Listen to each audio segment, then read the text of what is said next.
जय जगन्नाथ नमस्कार। कौन रही आज दिन में 12टी राशि राशिफल स्वरूप माने आज दिन में कौन भल मंद अच्छी 12टी राशि अल्प जानी दिन भी आरंभ करवा। आज दिन भल तो सबुदिन भल। आज दिन में आमर केमिति कटिबो से विषय भी जानिबा। आज दिन महत्व कौन अच्छी कौन खाइबा कौन खाइबानी ए विषय निश्चित आम जानिबा। आज हूँ सेप्टेम्बर मास 2 तारीख मंगलवार अच्छी भाद्रव मास शुक्ल पक्ष दशमी तिथि अच्छी राति 3टा 53 पर्यंत तापर आसी एकादशी। आज मकर राशि घातवार अच्छी दिन 2टा 51 लेकर 4टा 24 भितर राहुकाल अच्छी। यही समय भितर आम कौन शुभ कर्म न कले आम बहुत भल रही। जदि आज कार मृताहत हो जाऊँगी तो गोटे पाद पुष्कर दोष लगे फल हम कौन ना कृषि हानि हबार संभावना अच्छी। पुष्कर शांति कर भूमि दान कले तार प्रतिकार हो पार। जदि कार प्रथम रज दर्शन हो राति 9टा 51 पर सका नहीं राति 9टा 51 पर्यटन कि 9टा 51 पर 7 मास गंड दोष लगे। आम होमादि यज्ञ कर किसी रूपा शुक्ला वस्त्र किसी दान कले तार प्रतिकार हो पार। दशमी 31टा पार्वण श्राद्ध अच्छी कलम शाग न खाले आम बहुत भल लगे। आज श्री मंदिर में कृष्ण लीला लवणी खिया मथुरा हाट जुर उत्सव अच्छी श्री मंदिर। आज दिन में जब आम देखा केत अच्छी आज दिन 8:02 भितर भोर सका दिन 8:02 भितर गोटे शुभ मुहूर्त अच्छी। दिन 9:40 नहीं दिन 12:08 भितर आउ एक शुभ काल अच्छी। दिन 3टा 25 नहीं संध्या 5टा 4 भितर आउ एक शुभ काल अच्छी।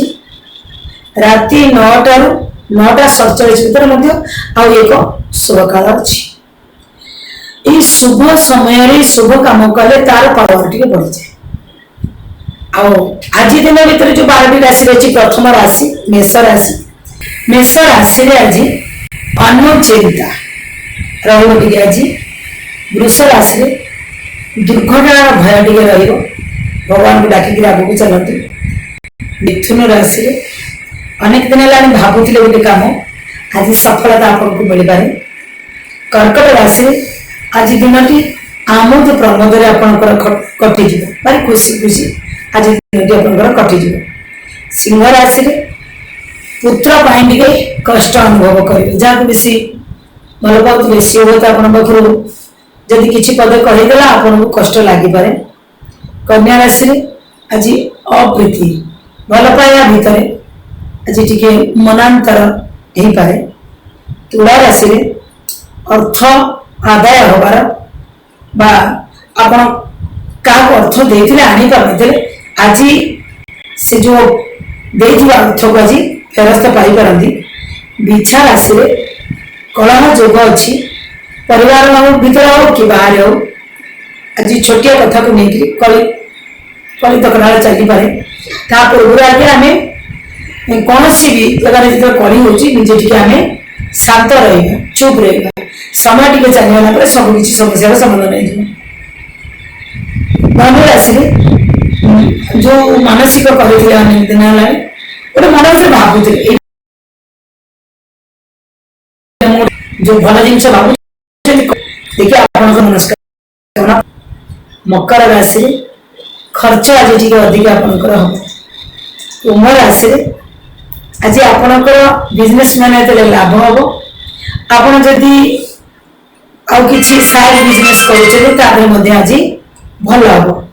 मीन राशि जो जगार अच्छा आपणकर पदोन्नति हो पारे। आपणकर जेकोसी जिनिस गुड़ा भावुले तार अधिक उन्नति हो पाए। तेणु विशेषकर जदि चाकरी क्षेत्र में चाहिए आप प्रमोशन हो पाए। से प्रमोशन को लेकर कि जो अच्छा उन्नत जगह को आपको पढ़ाई दि जाए। ये आज दिन 12टी राशि आज केमिति कटिबा आज दिन पाई चिंतन आज गला तो सबुदिन गला आज दिन टी अपन शुभ मंगलमय हो निश्चित रूप आज ऊपर ये सुंदर कथा टी देखिक अपन काम करतु अपन दिन भल कामना सहित रही जय जगन्नाथ।